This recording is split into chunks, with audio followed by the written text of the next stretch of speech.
Високите температури и топлотниот бран која зафати земјава ги зголемија и повиците во итната медицинска помош.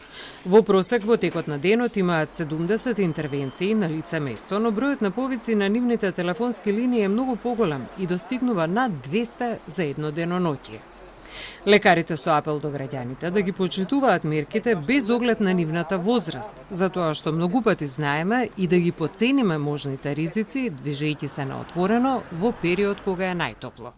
Можам да кажам и дека повозрастните можеби повеќе ги почитуваат мерките за разлика од помладите, кои што тука веќе немаме некоја старосна граница или мерка кај кого интервенираме. Се случува многу често да интервенираме и кај релативно здрав организам, кога некој мисли дека не му е ништо, дека е здрав, кај млади луѓе, значи нема тука правило на ваква температура, сите сме засегнати дел од оваа состојба, значи сите треба да внимаваме.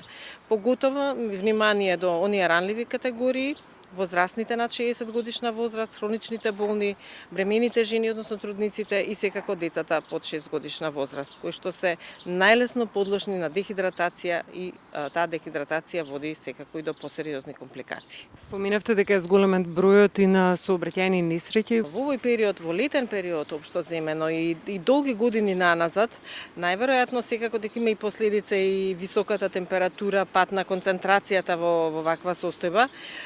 Климатизирани автомобили, сите знаеме дека современите возила се сите веќе климатизирани.